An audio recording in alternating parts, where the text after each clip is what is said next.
No niin, tervetuloa kaikille. Ollaan tänään vähän niin kuin uuden ääressä.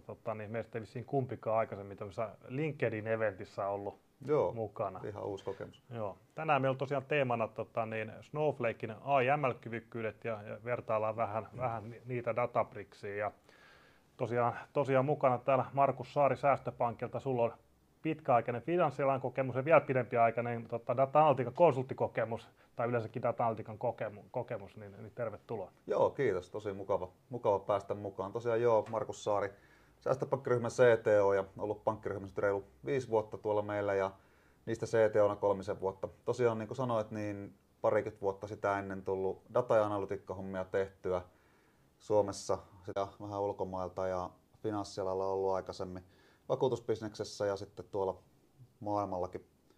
maailmallakin pankkihommissa aikaisemmin pyörii. Ja nyt tosiaan sitten kattanut 3 vuotta vähän aiemmalta perspektiiviltä näitä pankkiasioita ja CTO-roolista ja ollut mukava olla kyllä katsoa tämä meidän data-analytiikkakehitystä ja mukava tulla myöskin juttelemaan siitä sun kanssa tänään.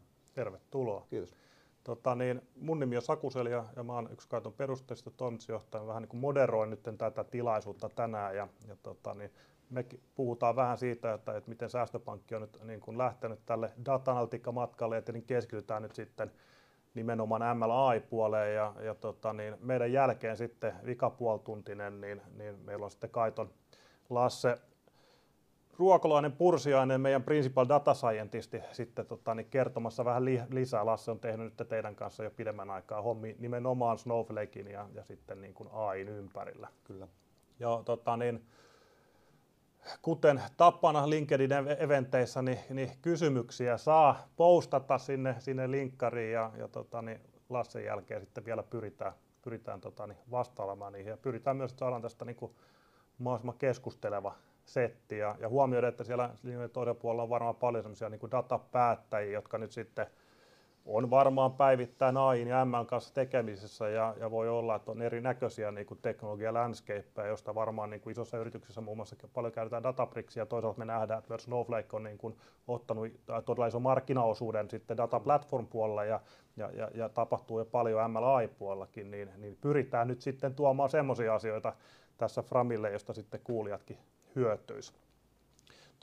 Lähdetään liikkeelle kevyemmästä, eli niin kuin todettu, niin sä tulet säästöpankkiryhmältä ja kuten nimi sanoo, niin te olette yksi suurimmista suomalaisista pankeista, mutta vähän erilainen kuin ehkä muut, eli teillä on paljon paikallisia pankkeja niin ehkä se ensimmäinen niin kuin teema nyt liittyy tähän, eli huomioiden tämän teidän niin kuin säästöpankkiryhmän rakenteen, niin miten sä näet, että viime aikoina niin kuin data-analytiikkaan on tullut mukaan teidän pankin ydinprosesseihin ja mitkä ne oikeastaan ydinprosessit on, missä te koette, että niin kuin data-analytiikka on parhaimmillaan tällä hetkellä ja missä se potentiaali on? Joo. Niin pankkibisnes on silleen mun mielestä kun data- ja analytiikka näkökulmasta mielenkiintoista bisnestä, että data ja analytiikkahan on tavallaan ollut pankkibisneksessä aina mukana.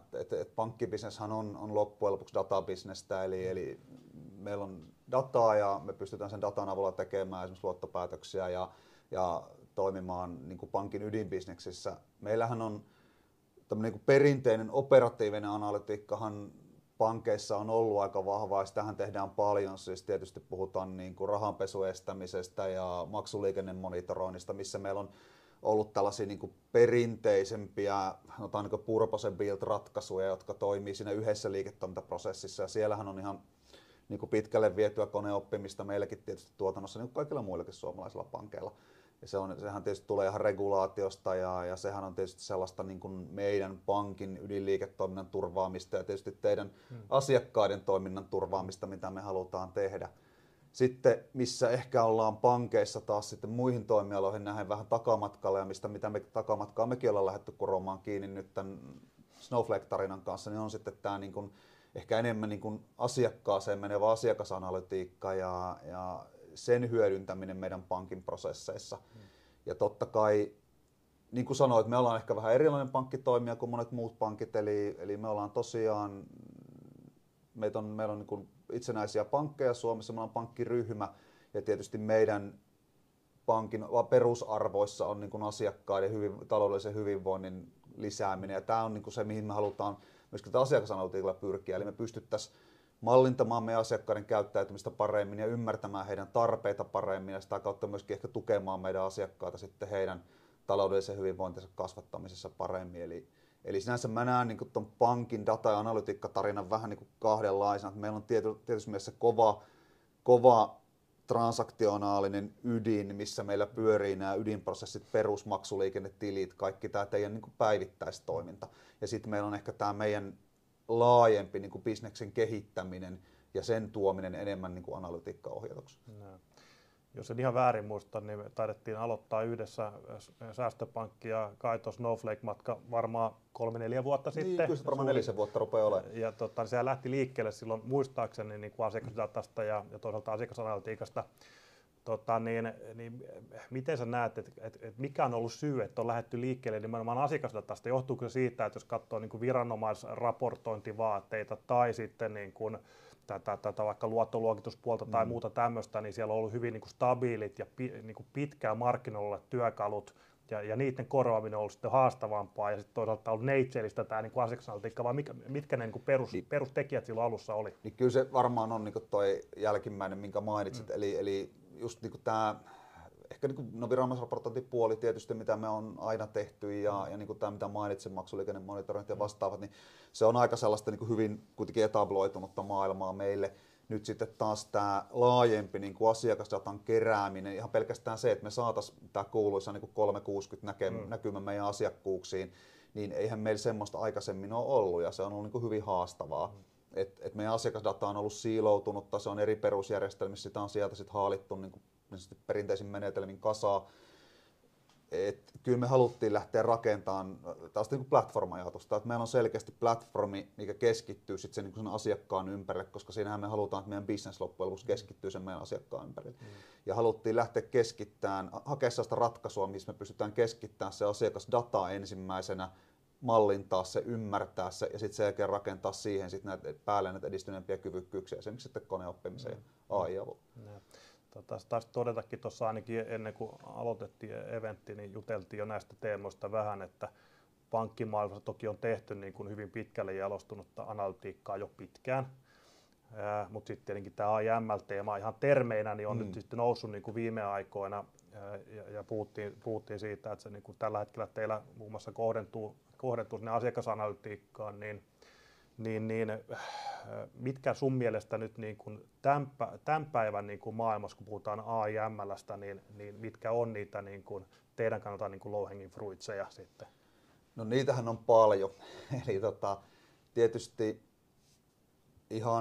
mehän ollaan ollut lähdetty hyvin niin kuin perusteista liikkeelle ja uskoisin, että monet meidän toimialan toimijat on ihan samassa pisteessä, että asiakasanalytiikan näkökulmasta, niin ihan siis tämä perus niin kuin asiakaskäyttäytymisen ymmärtäminen, okei, onko se sitten low hanging fruit vai ei, totta kai siihen menee vähän niin kuin aikaa, että semmoinen saadaan mallinnettua, mutta jos nyt katsoo tämän meidän yhteistä ML-koneoppimismatkaa, mikä me ollaan tässä viimeisen vuoden aikana kuljettu, niin musta niin kuin meidän kontekstissa on kumminkin ollut suhteellisen matalalla roikkuva hedelmä, että me on saatu aika niin kuin nopeastikin tuotantoon malleja, millä me on pystytty ennustamaan meidän asiakaskäyttäytymistä paremmin. Kyllä.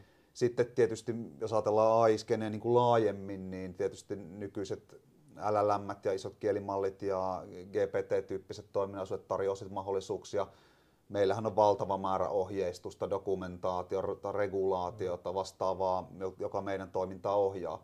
Niin sen tämmöisen niin kuin hitaasti muuttuvan dokumentaation päälle tämmöisten niin kuin kielimallipohjaisten avustajien rakentaminen niin on varmasti semmoinen matalalla roikkuva hedelmä, mitä tullaan pilotoimaan ja varmaan halutaan katsoa, että millä tavalla me voitaisiin sitä sitten tuoda myöskin meidän asiakasrajapinnassa toimiville ihmisille ja sitten tämmöisessä niin kuin meidän kaltaisissa tukirooleissa toimiville ihmisille jokapäiväiseen työhön.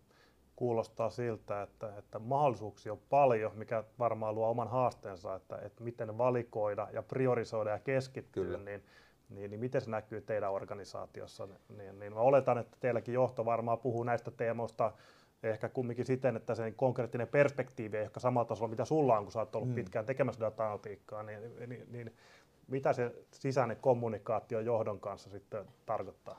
No meillä on tietysti, ehkä voidaan sanoa, että meidän organisoituminen tai aiheen ympärillä on vielä kesken. Tietysti hyvä viesti on se, että me on aloitettu se organisoituminen, ja siitähän se lähtee, eli että organisaatioon rakennetaan ne roolit, ketkä omistaa nämä asiat. Me ollaan rakennettu meidän tuonne liiketoiminnan kehittämisorganisaatioon ollaan lähdetty liikkeelle, että siellä on henkilö, jolla on tämä niin kuin meidän tietynlainen AI ja roadmappi vastuulla, ja hän nyt sitten hakee sieltä niitä meidän liiketoiminnan kehittämisaitemeita ja kerätään tämmöistä backlogia, eli että meillä olisi tämmöinen selkeä niin kuin AI-backlogi, millä me voitaisiin lähteä sitten ohjaamaan tai katsoa, että minkälaisia pilotointikohteita meillä siellä mahdollisesti on, ja sitten tietysti ehkä tämän koneoppimis asiakasanalytiikka-asian ympärillä, mitä teidän kanssa ollaan tehty, niin siellä meidän datatiimi on tietysti käynyt jatkuvaa keskustelua liiketoiminnan kanssa, että minkälaisia asioita me haluttaisiin mallintaa ja minkälaisia asioita me haluttaisiin ymmärtää. Että kyllä me on lähdetty siitä, että koitetaan ensin organisoitua, ensin kartoittaa ne kohteet. Tietysti tällä hetkellä on kova haippi päällä ja kova paine päällä lähtee vaan testaamaan ja pilotoimaan. Totta kai hyvä se on lähteä testaamaan ja pilotoimaan, mutta kyllä me lähdetään ensin vähän niin kartoittaa ja katsoa, että mikä se pelikenttä on, mistä ne asiat poimitaan. Ja sitten tietysti meillä IT:ssä täytyy myöskin sitten miettiä, että kuka meillä IT:ssä on sitten se vastinpari, joka liiketoiminnan kehittämisen kanssa katsotaan yhdessä, että se pysyy myöskin niin kuin IT-näkökulmasta hallittuna tämä toiminta, koska totta kai meillä ollaan reguloidulla toimialalla, meidän niin kuin asiakasdatan luottamuksellisuus ja pankkisalaisuus ja vastaavat asiat on meillä tietysti ne on niin kriittisiä, että niissä asioissa tietenkään ei voida oikoa yhtään. Kyllä. Eli täytyy katsoa sitten, että hommat menee niin kuin by the book. Joo. Ja toi on minusta hyvä huomio. Tämä on, niin kuin, näähän on muutoshankkeita ja muutoksen johtamista, jos katsotaan niin kuin maturiteettimallien kautta, jos on periaatteessa 4 kerrosta, että sulla on niin kuin liiketoimintaprosessit, ihmiset, sitten teknologia ja data, niin tech-ihmisenä hyvin usein me tietenkin keskitytään siihen teknologiaan ja se on kumminkin vain 1/4 näistä asioista. Se on näin. Tullaan kohta vähän siihen niin kuin AI-ML-puolen tekemiseen ja kuinka teillä niin kuin nyt sitten Snowflake tukee sitä, mutta jos katsotaan vielä vähän sitä matkaa, niin te olette tehneet valinnan silloin 4 vuotta sitten muun muassa Snowflake-teknologiasta osana teidän niin kuin pilvistrategiaa ja niin sulla on syntynyt 4 vuoden perspektiivi, että kuinka monta Snowflake niin kuin toimijana on nyt sitten kulkenut ja kehittynyt tämän matkan varrella, niin jos lähdet vähän sieltä alusta ja tuut tähän päivään, niin mitä se on näyttänyt? No se on ollut mielenkiintoinen matka. Siis tosiaan niin kuin sanoit, niin 4 vuotta sitten me tehtiin valinta. Me silloin kartoitettiin ihan puhtaasti niin kuin dataplatformiteknologiaa. Eli me niin kuin ehkä vähän yksinkertaisesti haluttiin rakentaa DV. No. Ja me valittiin silloin, se oli niin kuin selkeä valinta meille silloin. Tosiaan meillähän on säästöpankkiryhmässä meidän IT-strategian yksi kulmakivi on Cloud First ja halutaan käyttää julkipilviteknologioita ja ennen kaikkea tässä data-analytiikka-bisneksessä, niin se on mun mielestä se on ainut mahdollinen tapa melkeinpä sanotaan tehdä nykyaikaista datakehittämistä. No me lähdettiin tekemään Snowflakein päälle, aika nopeasti huomattiin, että tämä on meille soveltuva teknologia, skaalautuva, helppo. Ja mikä meille tietysti Snowflakeissa oli yksi kriittisiä valintakriteereitä, niin oli se, että meillä on pieni IT-organisaatio, me haluttiin mahdollisimman niin kuin tavallaan valmis ja tuotteistettu palvelu, eli mä oon käyttänyt tämmöistä zero management footprint-ajattelua, eli mitä vähemmän sitä management footprinttia meillä on ja mitä vähemmän me joudutaan kommitoimaan meidän resursseja tämmöiseen perinteiseen DBA-työhön ja platform ylläpitoon ja tällaisen, niin sen parempi. Että me voidaan keskittyä siihen lisäarvon tuottamiseen. No nyt sitten Snowflake on kehittynyt matkalla tosi paljon ja he on tuoneet nyt esimerkiksi nyt näitä AI-ML-kyvykkyyksiä, Snowparkia vastaavia. Ja kyllähän tuossa matkalla, Snowflakehan silloin kun me 4 vuotta sitten aloitettiin, niin oli tiettyjen toiminnallisuuksien puolelta vielä jonkun verran ehkä raakille. Teidänkin kanssa tehtiin muutama tämmöinen niin datan pseudonymisoinnin ympärillä oleva ratkaisu, mitkä sitten on purettu, koska Snowflakeen on tullut natiiveja toiminnallisuuksia. Mutta näinhän se on aina, kun lähdetään tämmöisen uuden ja kehittyvän teknologian kyytiin. Ei siinä pitää hyväksyä, että se heidän roadmappi on alkuvaiheessa, se kehittyy ja sitten koittaa elää sen roadmapin mukana, eli mäppää sitä omaa tekemistä sit siihen, että minkälaisia toiminnallisuuksia sieltä on tulossa. Ja mun mielestä on ollut niin kuin todella mielenkiintoista nähdä, että mihin, jos vertaa Snowflakea tuotteena silloin kun me aloitettiin, mikä se on nyt, niin nehän on ihan melkein niin kuin eri tuotteet ja se heidän painotuksensa ja heidän niin kuin näkemyksensä siitä tuotteen positioitumista markkinassa, niin sehän on muuttunut aika paljon. Kyllä. Toteutuuko sun mielestä tämä Zero Footprint edelleen nyt, jos katsoo tänne ML niin kuin AIOps-puolta, mikä tietenkin on teemana tänään semmoinen hype-teema? Siis kyllä toteutuu. Se on mun mielestä, mitä mä oon monissakin julkisissa keskusteluissa sanonut, niin se on oikeasti mun mielestä niin kuin kova juttu, että meillä IT:ssä ei ole yhtään Snowflake-administraattoria tai yhtään Snowflake DBAta tai vastaavaa tämmöistä niinku ylläpitoroolia. Et se on ihan oikeasti toimii, mitä se 4 vuotta me ollaan tehty, niin sieltä sitä Snowflakea tulee hanasta ja meidän resurssit pystyy keskittymään liiketoiminnallisen lisäarvon tuottamiseen. Ja, kyllä. Niin kuin sä tuossa totesit, niin tietenkin finanssitoiminta ja pankkitoiminta on vahvasti reguloitua, niin mitkä sun mielestä on niin kuin ne päätekijät, miten se näkyy niin kuin teidän data-analytiikan kehittämisessä ja kehittämisprosesseissa? No totta kai regulaatio, siis tietysti regulaatiota on monen tasosta. Tietysti esimerkiksi GDPR koskee kaikkea, sehän ei ole meidän regulaatiota, vaan koskee kaikkea. GDPR tietysti täytyy ottaa huomioon aina, kun asiakasanalytiikasta puhutaan. Ehkä sitten meidän toimialan ja varsinkin meidän, kun ollaan ryhmä itsenäisiä pankkeja, niin sitten tietysti pankkisalaisuus on pankkikohtainen, se sitoo meitä siellä. Eli tavallaan tämä niin kuin, meillä on äärimmäisen kriittistä, että meidän täytyy huolehtia siitä, että kaikki näkyvyyssäännöt on huolehdittu ja että pankkisalaisuus pysyy ja tämmöinen niin kuin luottamuksellisuus pankkitoiminnassa säilyy. Sitten tietysti nyt on tulossa DORA, puhuttaa meitä paljon, eli tulee EU-tasosta pankin taas niin kuin resilienssiin tähtäävää säätelyä. Me nähdään DORA tosi niin kuin hyvänä asiana. Eli DORassa on paljon sellaisia asioita, mitä me tehdään. Ollaan tehty aina, mutta DORA, myöskin data-analytics ja kaikkialla muuallakin, niin oikeastaan niin pakottaa meitä tekemään sitä määrämuotoisemmin ja tekemään resilienssiprosessia määrämuotoisemmin, testaamaan meidän resilienssiä, verifioimaan sitä. Ja mä niin suhtaudun DORAan erittäin positiivisesti, että se pakottaa meitä ja myös teitä määrämuotoistaa meidän prosesseja ja myöskin tavallaan luo meille semmoista selkänojaa, että kun DORA velvoittaa teitäkin meidän toimittajana, niin sitten me tiedetään, että kun kaikki toimitaan sen viitekehyksen mukaan, niin ollaan EU-regulaation mukaisesti compliant. Niin kuin todettu, niin toki varmaan linjoilla nyt on niin erilaisia henkilöitä erilaisilla taustoilla, osa varmaan niin kuin pankkimaailmasta, osa toisaalta hyvin vahvalla tekkifokuksella, osa Snowflake-käyttäjiä, osa varmaan Databricks-käyttäjiä. Jos sun pitäisi niin kuin tällä kokemuksella, mikä sulla nyt on Snowflake-yhteistyöstä ja siitä, kuinka te olette lähteneet ottamaan MLIta osana Snowflakea käyttöön, niin antaa jotain vinkkejä nyt sitten osallistujille. Miksei niin kuin teknologian vertailuun liittyen, mutta yhtä lailla sitten niin kuin siihen, että miten voidaan onnistuneesti ottaa käyttöön uusia ominaisuuksia maailmassa, jossa ylimääräistä rahaa ei ikinä ole, että jotenkin pitää näyttää se arvo kumminkin kohtuu nopeasti. Kyllä.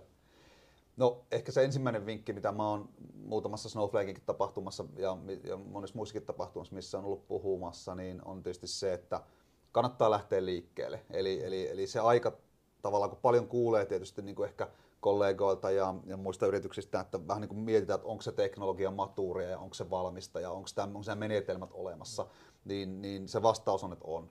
Ne on olemassa, että mun mielestä niin kuin enää ei tarvitse sille odottaa.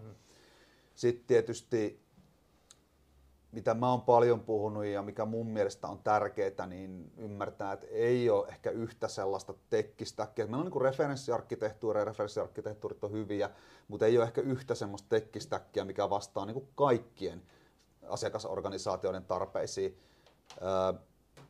Mun mielestä se tekkistäkki, mikä me on valittu, eli vahvasti panostaa Snowflakeen, tehdään sen ympärillä asioita, koitetaan hyödyntää Snowflaken ominaisuuksia maksimaalisesti, niin se sopii niin kuin meille tosi hyvin jälleen kerran, koska meillä on pieni oma IT-organisaatio, halutaan mahdollisimman paljon käyttää valmiita palveluita, halutaan pitää se meidän hallittava IT-assettimäärä aika pienenä, jotta se pysyy niin kuin hanskassa, niin se sopii meille tosi hyvin. Sitten tietysti voi olla jotain muita organisaatioita, joilla on esimerkiksi vahvempi tämmöinen niin kuin oma developer-kulttuuri, meillähän sellaista ei hirveästi ole, niin sitten tietysti siinä voi olla tiettyjä painotuksia, jotka sitten siellä organisaatiossa voi johtaa erilaisiin teknologiavalintoihin, mutta yhtä kaikki se mun viesti on se, että kannattaa miettiä se oman organisaation kyvykkyys, niin kuin IT-kyvykkyys ja semmoinen operointimalli ja semmoinen niin kuin toimintakulttuuri ja sovittaa se tekkistäkki sitten siihen. Ja sitten ehkä semmoinen kolmas pointti, mitä mä oon usein nykyisen presidenttimme mukaisesti 3 pointtiahan pitää aina olla, niin mitä mä oon aika paljon myöskin puhunut, niin vaikka itse onkin teknologia-ihminen, niin ollut tietysti data- ja analytiikkabisneksessä aika pitkään ja nähnyt sen informaatioarkkitehtuurin arvon. Eli sehän helposti meillä teknologia-ihmisillä unohtuu, puhutaan teknologioista ja ratkaistaan ongelmia teknologialla tai mitään näin päin pois. Mehän ollaan panostettu teidän kanssa yhteistyöstä tämän meidän Snowflake-matkan kanssa niin aika voimakkaasti mallinnukseen, informaatioarkkitehtuuriin, koska se on kuitenkin sitten loppujen lopuksi se pohja, minkä päälle esimerkiksi se AI-ML-kyvykkyys rakentuu. Eli jos sä et ymmärrä sitä sun dataa, sä et niinku tiedä mitä siellä on ja esimerkiksi käsitemallinnusta ei ole tehty, on niin kuin epäselvää tai perinteinen keissi, että mikä on asiakas, niin et jos se on niin kuin epäselvää, niin sitä asiakasanalytiikkaa on aika vaikea tehdä tai ei siitä ainakaan mitään kauhean luotettavia tuloksia tule. Eli voisiko todeta näin, että ne päätökset, mitä te olette tehneet muun muassa 4 vuotta sitten keskitetystä niin kuin piilipoista tietovarastoratkaisusta, jossa on laadukasta dataa ja se on niin kuin helposti tulkittavaa ilman, että silloin välttämättä on tiedetty, että mitä tapahtuu 4 vuoden jälkeen ja että on niin kuin AI-hyppe, ruvetaan puhua LLM-malleista ja machine learning on ehkä ihan toista, mitä se on ollut silloin, niin kuulostaa siltä, että ne investoinnit, mitä on tehty siihen pohjadataan, niin se on ollut oikea ratkaisu ja se mahdollistaa nyt niitä asioita, mitä tehdään tänä päivänä. No se on just näin ja siis jos ajattelee, se on 4 vuotta sitten jälleen kerran, kun ruvettiin rakentamaan vähän niin kuin tietovarastoa raportoinnin pohjaksi, niin eihän me silloin edes tiedetty näitä asioita, mitä me tällä hetkellä tehdään. Ja samahan me ollaan huomattu myöskin sillä puolella, että kun me ollaan rakennettu, niin kuin sanoit, dataplatformi, missä meillä on laadukasta, kuratoitua dataa, joka me ymmärretään, niin samallahan organisaatiossa muuallakin on ruvennut tulemaan tarpeita, että hei, me halutaan sitä dataa kanssa. Eli nyt me hyödynnetään sitä meidän dataplatformia, meidän Snowflake-pohjaista dataplatformia, siis meidän raportointiin, sitten tähän niin kuin AI- ja ML-kehittämiseen, myöskin ihan operatiivisiin integraatioihin. Eli me on ruvettu havaitsemaan sitä, että koska meidän perusongelma on ollut se tuolla operatiivisten integraatioiden puolella myöskin, että sellaista niin kuin laadukasta asiakasdataa on vaikea saada ja se maksaa tosi paljon, kun se pitää aina keräillä ympäri perusjärjestelmiä, kuratoida ja siivota ja näin edespäin. Nyt kun meillä on se olemassa, niin nyt me voidaan sitä myöskin hyödyntää sitten tämmöisiin, niin kuin, ei ehkä niin kuin online-integraatioihin, mutta sitten tällaisiin järjestelmäintegraatioihin, missä tarvitaan joku asiakasdata-otos esimerkiksi kerran päivästä tai jotain, voidaan ottaa sieltä meidän dataplatformista, sitten me tiedetään ihan tarkalleen, mitä sinne meni, tiedetään, mitä ne saa, ja sitten se on myöskin konsistenttia meidän mallinnuksen ja meidän raportoinnin kanssa. Kyllä. Kohta varmaan kuullaan Lassilta vähän niin kuin vertailua. Lassilla vahva tausta tietenkin kummastakin teknologioista, joista tänään nyt puhutaan, Databricks ja Snowflake, niin enemmän niistä niin kuin ikään kuin kummankin teknologian hyödyistä ja ehkä haitoista. Ehkä vielä jos tässä vaiheessa, kun meillä kumminkin henkilöinä on vahvempi ehkä tausta sieltä Snowflakeista, niin jos pitäisi niin kuin nyt sitten antaa muutama avainsana tai teema niille henkilöille, jotka tuolla linjojen takana on, jolla on jonkunnäköinen halu viedä ehkä nyt niin kuin se nykyinen tekeminen seuraavalle tasolle ja lähteä koeponnistaa AI/ML-kehittämistä, niin mitä avainsanoja tai teemoja sä heittäisit sun listalle? Saa olla 3 tai useampi, ei tarvitse olla 3 nyt. 3 tai useampi pointti.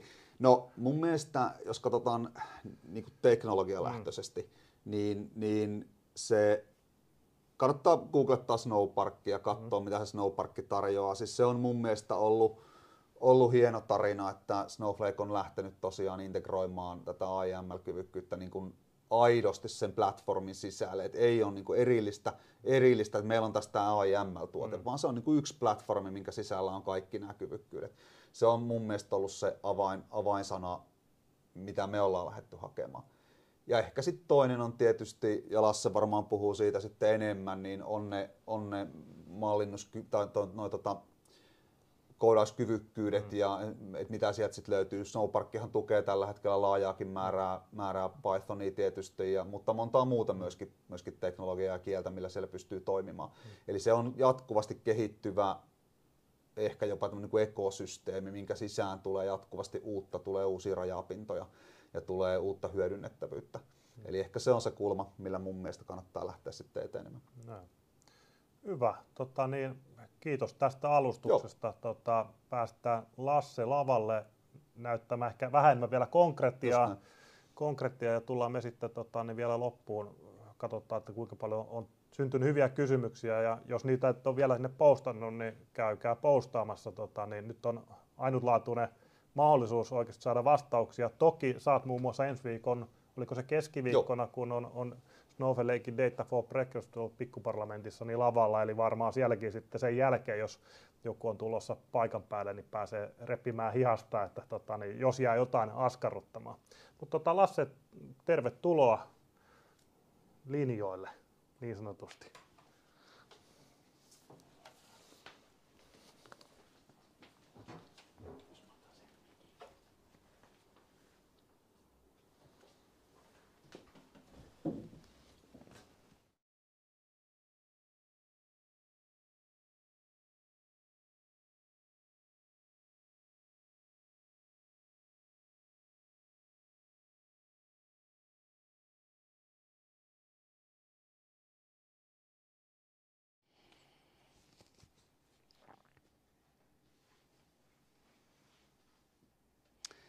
No niin, huomenta päivää kaikki. Se on Lasse tässä tosissaan ja nyt seuraavaksi lähden sitten kertomaan vähän enemmän siitä, että minkälaista ML-tekemistä tuolla säästöpankilla on tällä hetkellä. Ja lähdetäänpä nyt sitten liikkeelle siitä, että minkälaisia tavoitteita tässä nyt sitten on ollut kun aloitin hommat. Eli lyhykäisyydessään ensimmäisenä tässä oli jo niin kuin Markus tästä asiasta puhukin tuossa äsken. Eli tavoitteena on ollut saada täällä Snowflakeissa olevasta data-alustassa olevasta datasta niin sitten ennustavan analytiikan avulla sitten liiketoimintahyötyjä. No sen lisäksi tavoitteena on vähän konkreettisemmin ollut niin kuin luoda sitten tämmöinen niin kehitysympäristö kevyesti ja ketterästi niin, että sitten hyvin niin kuin pienillä henkilöresursseilla pystytään sekä ylläpitämään että tuottamaan uusia ennustemalleja sinne liiketoiminnan tarpeisiin. No, meillä on tässä ollut kolmen hengen tiimi, eli melko pieni, tekemässä hommia. Projektipäällikkönä Säästöpankin seniori-analyytikko Jarkko Utteri, joka on kyllä tehnyt varsin loistavaa duunia tässä roolissa. Kaikki on sujunut oikein mahtavasti näin niin kuin tekijän näkökulmasta.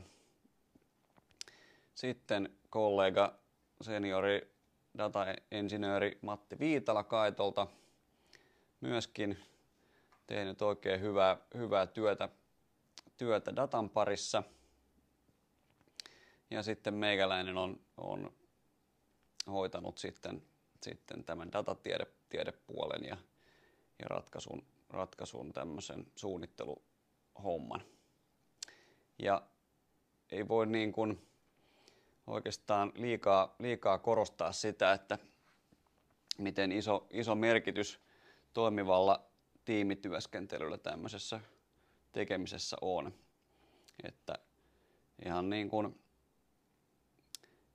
jos niin kuin lähdetään miettimään, että mitä on niin kuin tämmöisiä komponentteja toimivassa tiimissä, niin tietysti niin kuin se, että kaikki pystyy niin kuin saumattomasti toimimaan keskenänsä. Mutta tässä tapauksessa erityisesti meillä on hyvin selkeä roolitus. Kaikilla on oma tontti ja niin kuin tommonen vahva osaaminen siitä omasta aihealueesta. Ja jatkuva yhteydenpito, päivittäiset tiimipalaverit, joissa sitten ihan avoimesti kommunikoidaan kaikista asioista. Ja viimeisenä semmoinen niin kuin aika tavallaan mielestäni triviaali asia, mikä kuuluu niin kuin tämmöiseen hyvään työyhteisöön, että kaikki luottaa toisiinsa ja jos tulee jotain virheitä, niin siitä ei lähdetä ketään soimaamaan. No sitten muutama sana snowparkista, joka tässä niin kuin vilahti jo useampaan otteeseen. Ja niin kuin Markus sanoikin tästä aiemmin, niin se, että minkä takia Säästöpankilla on lähdetty nyt sitten tälle linjalle on se, että tämä on niin kuin hyvin tommonen kevyt ja näppärä lähtökohta, kun on jo niin kuin vuosikausia satsattu Snowflakeen tässä data-alusta mielessä, niin semmoinen hyvin looginen tapa lähteä liikkeelle tässä AIML-tekemisessä. Ja tosissaan se, että mikä Snowpark on oikeastaan vaan siellä Snowflaken sisällä oleva toiminnallisuus, joka mahdollistaa sen, että meikäläinen esimerkiksi pystyy suorittamaan Python koodia Snowflakeissa. SQL ei nyt ehkä meikäläisen niin kuin niihin kaikkein parhaimpiin vahvuuksiin kuulu. No sitten oleellista tässä on myöskin se, että niin kuin laskenta, eli nyt esimerkiksi niiden ennustemallien tuottaminen, niin se tapahtuu tasan tarkkaan samassa paikassa, missä data on, eli tietoa ei liiku yhtikäs mihinkään. Sitten tämä systeemi on käytännössä huoltovapaa. Tässä ei tarvitse käyttäjän tehdä yhtään mitään sen eteen, että kaikki toimii. Snowflake ylläpitää Snowparkissa ihan mittavaa kasaa tuommoisia Python-kirjastoja, eli siitäkään ei tarvitse niin itse huolehtia, että on tarvittavat työkalut olemassa. Toki sekin on niin kuin ihan realistinen tilanne, että tarvitsisi jotain kirjastoa, mitä ei toistaiseksi vielä ole Snowparkissa saatavissa, mutta sekin on niin kuin mahdollisuus handlata sillä, että sitten vie sitten nämä tarvittavat kirjastot tuonne Snowflakeen. Ja sitten tämmöisestä niin kuin kehittäjän näkökulmasta niin erittäin näppärä ominaisuus on se, että kaikki kehittäminen ja sitten näiden systeemien hallinta onnistuu ihan suoraan meikäläisen VS Code Python editorista ilman, että tarvitsee käyttää mitään muita työkaluja. Ja tosissaan tästäkin oli jo herroilla aikaisemmin puhetta, että Snowflake on vähän lähtenyt kyllä niin kuin takamatkalta tähän AIML-tekemiseen esimerkiksi Databricksiin verrattuna, jolla on jo niin kuin vuosien historia tältä saralta. Niin ei se mitään. Tämä on niin kuin varsin aktiivista ja massiivista kehitystä, mitä Snowflakella nyt on tehty ihan pelkästään niin kuin edellisen ja kuluvan vuoden aikana, mikä sitten avaa jatkuvasti niin kuin uusia mahdollisuuksia hyödyntää Snowflake-ympäristöä laajemmin tässä kontekstissa. Toki tässä on sitten niin kuin tämmöisenä haittapuolella se, että kun ensin joudutaan mahdollisesti kehittämään custom-ratkaisuilla jotain asioita, niin siitä sitten syntyy toki teknistä velkaa, jota sitten joutuu kirimään kiinni, kun natiiveja toiminnallisuuksia tulee saataville.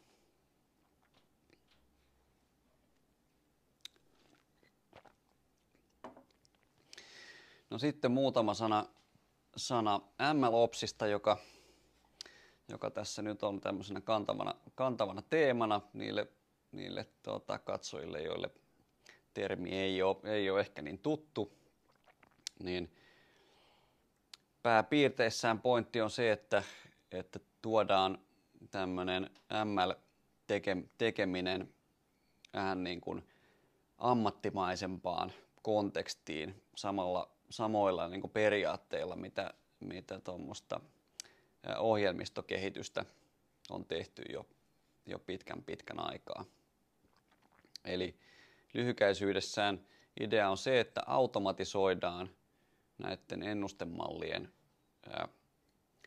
kehittäminen, tuotantoon siirto ja valvonta niin, että sitä ei tarvitse käyttäjien manuaalisesti handlata. Ja oleellista se, että mikäli datassa tapahtuu sellaisia muutoksia, jotka vaikuttaa sitten näiden ennustemallien toimivuuteen, niin siihen sitten automaattisesti pystytään reagoimaan ja tekemään sitten tarvittavia muutoksia.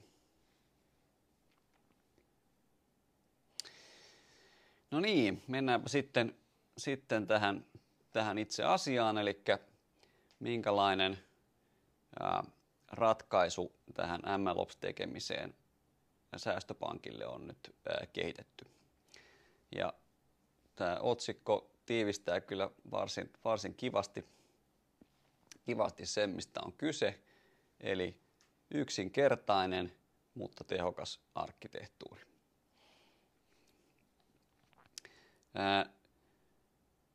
Yleisesti ottaen Snowparkissa toimiminen niin poikkeaa aika paljon niin kuin muista tämmöisistä pilvipalveluiden piirissä tehtävästä MLOps-tekemisestä, koska kyseessä on tietokantaympäristö.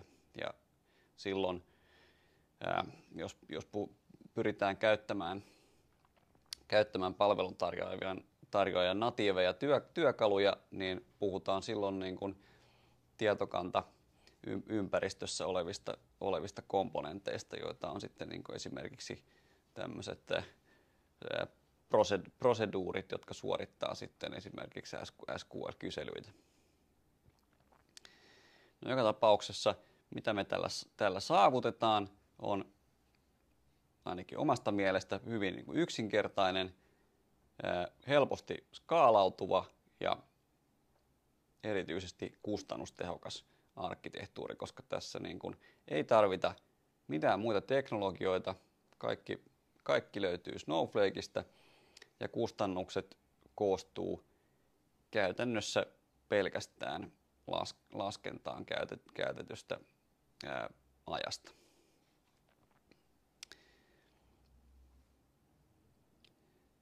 No se, mihin tällä kehitystyöllä on pyritty, on se, että meillä olisi mahdollisimman geneerinen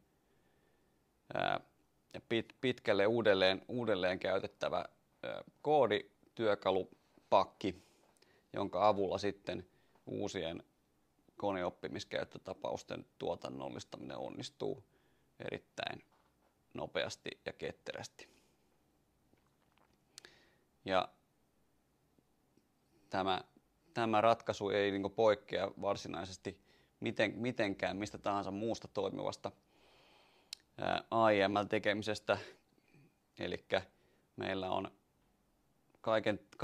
kaiken niin kuin tekemisen kulmakivenä on tämmöinen standardisoitu tietovarasto, josta löytyy tähän ennustemallien tarpeeseen data sellaisessa muodossa, joka edesauttaa ohjelmallista tietojen käsittelyä.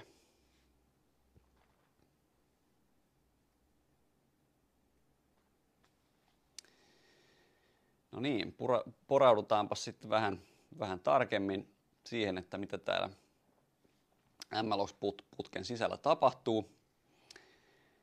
Niin meillä data liikkuu täältä meidän tietovarastoskeemasta erinäisten proseduurien toimesta aina uusiin tietokantaskeemoihin. Ja tällainen dedikoitujen skeemojen käyttäminen, ja tietysti varmaan useimmille tietokantatekijöille on ihan triviaali asia, mutta joka tapauksessa asia, joka helpottaa niin kuin pitämään asiat loogisessa järjestyksessä ja yksinkertaistaa myöskin niin kuin tietysti näiden tietokantaobjektien nimeämistä. No, nämä proseduurit sitten tai siis pitää sisällänsä sitten tuommoista geneeristä Python-koodia,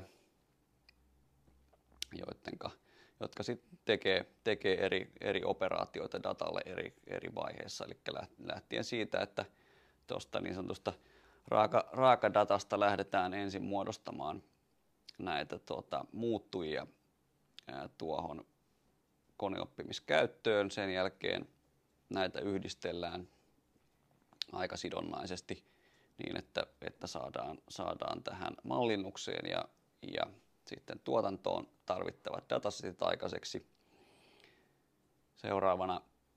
Seuraavana sitten esikäsitellään mallinnuksen data ja lopuksi jaetaan tämä esikäsitelty data sitten tähän opetus- ja testikäyttöön.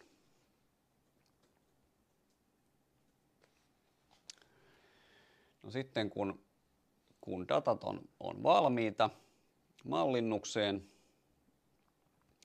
niin sitten kuvaan astuu uudet proseduurit, joiden tässäkin tapauksessa geneerisellä Python-koodilla luotuina tarkoituksena on ensinnä luoda niitä koneoppimismalleja, ja nämä luodut mallit versioidaan sitten tuonne Snowflaken mallirekisteriin, joka tuli tähän public previewhun ihan tuossa alkuvuodesta. Sen jälkeen meillä on proseduuri, joka testaa nämä uudet mallit testidataa vastaan ja vertaa sitten niiden mallien metriikoita edellisten mallien samalla datalla antamiin metriikoihin, ja sen perusteella sitten päätetään, että hyväksytäänkö uusi malli tuotantokäyttöön vai ei, vai mennäänkö edellisellä tuotantomallilla. Ja sen jälkeen viimeisenä sitten proseduuri, joka laskee tämän mallirekisterin tarjoilemalla tuotantomallilla sitten ennusteet tuonne tietokantaan.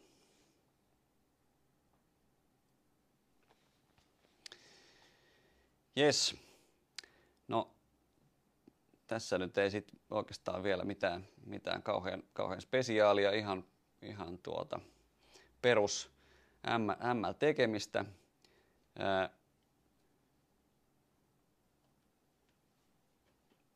Mutta tämmöisenä ainakin omasta näkökulmasta niin kuin se mielenkiintoisin pointti on se, että miten sitten nämä prosessit saadaan automatisoitua niin, ettei tarvitse sitten joka tilanteessa olla manuaalisesti näitä hommia ajamassa, vaan voi keskittyä johonkin järkevämpään tekemiseen. Elikkä systeemi on rakennettu niin, että meillä on tämmöiset pyynnöstä luotavat konfiguroinnit, joita sitten käytetään parametrisoimaan Python-koodia, joka paketoidaan näiden proseduurien sisälle. Ja nämä proseduurit sitten otetaan niin kuin automatisoituun käyttöön Snowflaken taskien avulla. Ja näitä taskejä voidaan sitten linkittää yhteen tämmöisenä taskipuuna tai DAGina eli Directed Acyclic Graph muodossa, joidenka suorittaminen voidaan sitten ajastaa halutulla frekvenssillä. Ja kaiken tämän aikaansaaminen,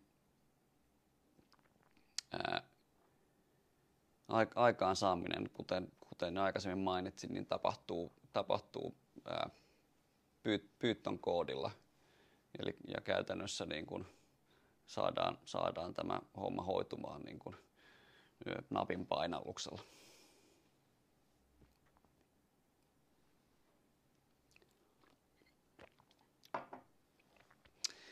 No niin, jos sitten vähän vedetään yhteen hyvin lyhyesti.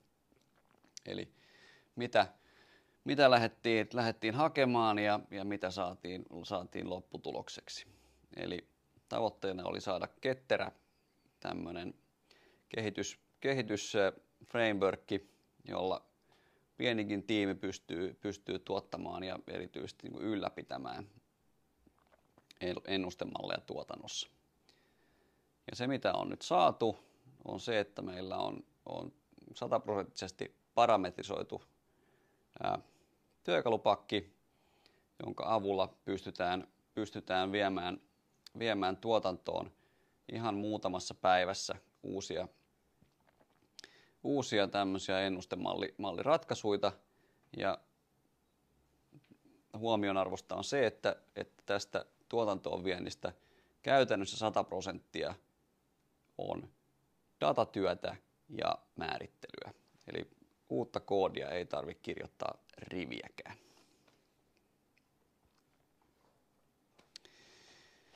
No, työtä on tehty jo yli vuosi, mutta hommat ei ole toki valmiita. Jatkuvasti, kuten aiemmin sanoin, niin Snowflakeilta tulee uusia ominaisuuksia pihalle, joita voidaan sitten hyödyntää tässä meidänkin tekemisessä. Ja siellä nyt sitten roadmapilla olisi tulossa natiivi tämmöinen muuttujavarasto, eli Feature Store, jolla pystytään yksinkertaistamaan sitten tätä meidän dataputkiosuutta. Sitten on ihan vastikään public previewhun tullut Git-integraatio, jolla saadaan silläkin yksinkertaistettua tekemistä ja helpotettua automaatiota. Sitten tämmöinen aika oleellinen komponentti, mikä tästä MLOps-putkesta itse asiassa vielä puuttuu, on valvonta eli monitorointi, johon on myöskin tulossa Snowflakeilta toiminnallisuutta. Ja sitten tietysti Streamlitillä olisi näppärää tarjoilla ja visualisoida sitten tuloksia, mutta valitettavasti se nyt ei ole vielä ollut saatavilla tässä private link maailmassa, missä pankit joutuvat toimimaan, ja sitä odotellaan tulevaksi toivon mukaan vielä myöhemmin tänä vuonna. Ja viimeisenä semmoista potentiaalia vielä sitten lähteä hyödyntämään tuommoista esimerkiksi LLM-malleja tämän Snowflaken Cortexin kautta. Ja sen pituinen se tarina. Kiitoksia kuuntelemisesta. Kiitos Lasse. Onko mun mikki päällä? Hyvä.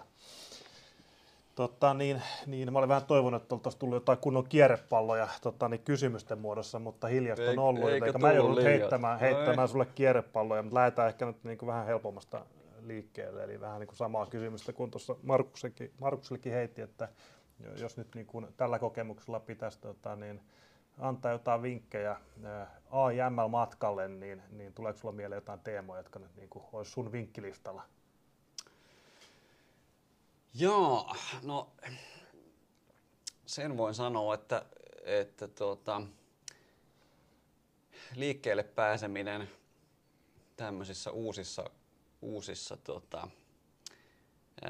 teknologioissa tai menetelmissä on nykyään ihan hirveän helppoa, jos niin kuin vertaa siihen, että minkälaista se oli vaikka 15 vuotta sitten, kun itse on ollut niin kuin tämmöinen vähän juniorimpi tekijä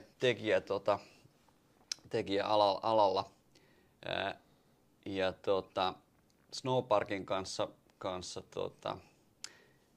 alkuun pääseminen on niin kuin spesifimmin, niin on tänään myöskin niin kuin helpompaa kuin se oli vuosi sitten. Et siinä on Snowflake on kehittynyt kyllä hirveästi, että dokumentaatio on parantunut ja näiden työkalujen käytettävyys on helpottunut. No. Mutta niin kuin Markuskin sanoi, että niin kuin, kuitenkin puhutaan myöskin niin kuin tämmöisestä varsin alkuvaiheessa olevasta teknologiasta, että onko ne tarpeelliset työkalut olemassa, että onko järkevää lähteä vielä niin kuin mukaan tähän uuteen teknologiaan, niin kyllä mä sanoisin, että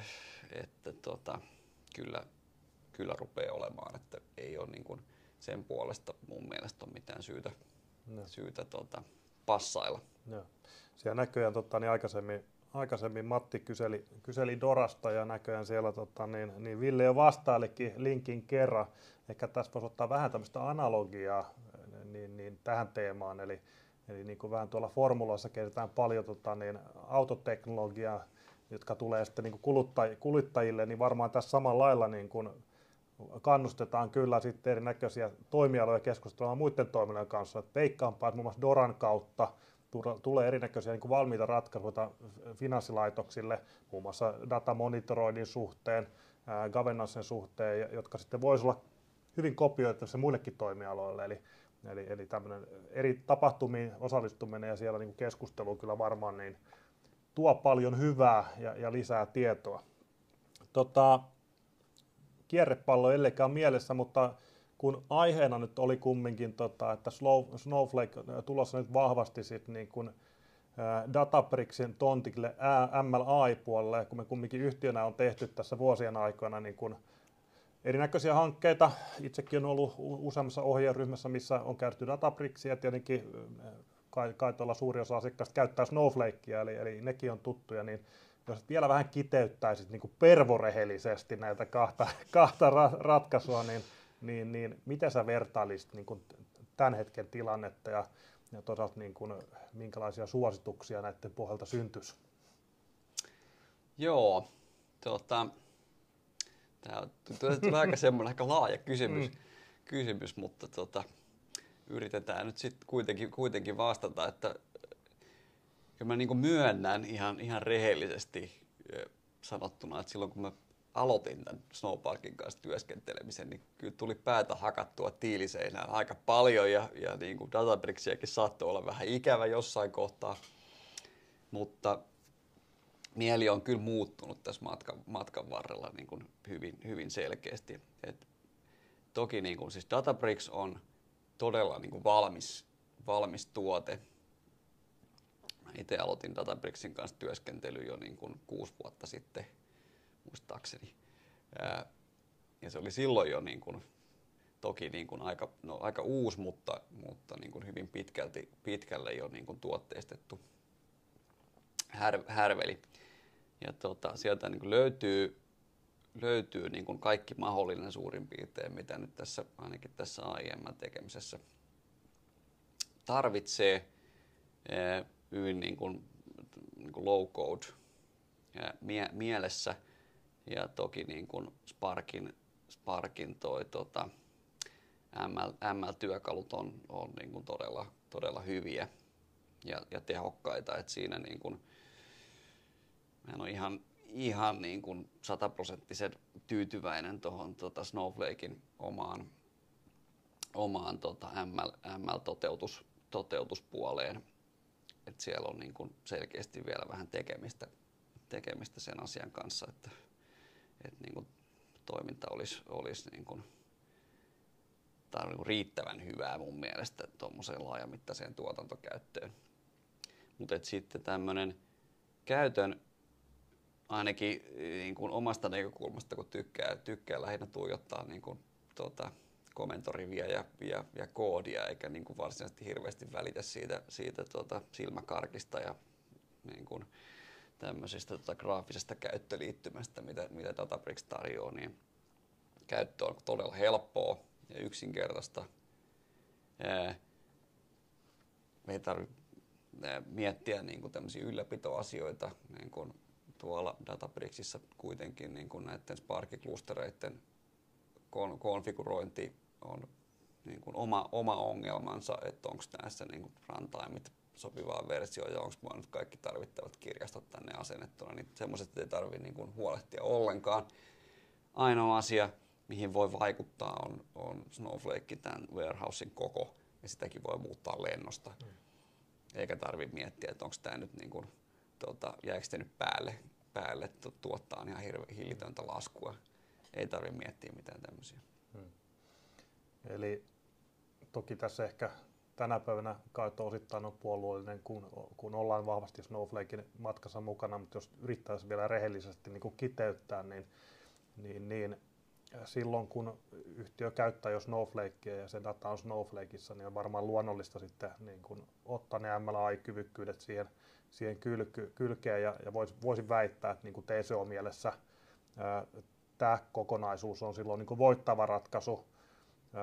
Toki jos yhtiöllä on jo Databricks käytössä ja siinä on paljon rakennettu, niin silloin pitää varmaan niin kuin miettiä sitä kokonaisuutta, että minne ollaan menossa. Ehdottomasti, että se on niin kuin, toki ihan selkeä asia, että jos niin kuin dataplatformi on rakennettu data laken päälle, niin Databricks, mikäli niin kuin, kustannusten puolesta on tämmöinen toimiva ratkaisu, niin ehdottomasti. Mutta sitten taas niin kuin sanoit, että jos datat on Snowflakeissa, niin sitten ei ole kyllä, niin kuin, en näe, että on varsinaisesti mitään järkeä tunkata niitä tuonne Databricksiin sieltä Snowflakeista. Kyllä. Joo. Ja tässä nyt kumminkin viimeisen vuoden aikana niin on autettu erinäköisiä organisaatioita tekemään näitä vertailuita ja mielellään tietenkin autetaan myös uusia. Ja niin kuin tuossa tuonne chattiin jo postasinkin, niin kummatkin sinä ja Markus olette muun muassa ensi keskiviikkona tuolla Data for Breakfast-tapahtumassa Helsingissä, eli varmaan voi tulla sitten nykimään hihasta ja kysymään lisää, jos niitä kysymyksiä tulee jälkikäteen. Ilmeisesti jotain kysymyksiä tänne on tullut, mutta ne ei näy kyllä mulle vielä. Jaa, täällä yksi kysymys näköjään on tullut, eli jos katsoo työmäärillä arvioituna niin kuin datainsinöörin ja tutkijan ajankäyttöä projektissa, niin miltä se näyttää työmäärissä, jotta syntyy jotain niin kuin liiketoiminta-arvoa tuottavaa, että ei mene vaan sisäiseksi harjoitteluksi? Niin, no se tietysti niin kuin riippuu aika paljon siitä, että kenellä ne kädet on savessa. Nyt on kyllä aika vaikea kysymys. Kyllä mä sanoisin, että jos ei ole tuommoista aikaisempaa kokemusta Snowparkin käytöstä, niin riippuu sitten siitä, että onko aikaisempaa kokemusta tuosta Databricksin käytöstä ja PySparkin käytöstä. Ja mikäli on, niin se helpottaa ihan tosi paljon, koska syntaksi on hyvin niin kuin lähelle yksi yhteen näiden kahden välillä, jolloin sitten niin kuin tommosen prototyyppaamiseen pääsee jo niin kuin tosi nopeasti kiinni. Et toki sitten, jos niin kun joutuu ihan nollasta lähteen opettelemaan, niin siinä toki on niin kun pikkuinen ehkä jopa jyrkähkökin niin kun oppimiskäyrä sit verrattuna tuommoiseen niin kun natiivipyyttonin dataframe apeihin verrattuna. No. Ja ehkä tässä nyt on vähän oma lehmä ojassa, mutta niin kyllähän meidän niin kuin konsulttitalojen tehtävä osittain niin kuin kiihdyttää sitä alkutaivalta. Eli jos on niin kuin tavoite olemassa, mutta ei oikein tiedä, miten päästä liikkeelle, niin ottamalla konsultin siihen, joka on jo tehnyt niitä asioita, niin kiihdyttää kyllä sitä niin kuin alkutaivalta. Ja toki meilläkin on tavoitteen siirtää sitä osaamista sitten asiakkaan niin kuin in-house-organisaatioon, joten se on varsin suositeltavaa. Mä luulen, että meillä tosiaan lisäkysymyksiä ei ole, mutta niin tässä kohdin haluan kiittää Markusta. Kiitos. Ja Lasse sua. Ja niin kuin todettu, niin kysymyksiä myös voi postaa jälkikäteen. Mutta näillä mennään tänä päivänä. Teemana oli Snowflake ja Snowflakein AI/ML-kyvykkyydet ja rinnastettuna sitten Databricksiin. Ja varmaan puhutaan asiasta jatkossakin. Kiitos kaikille.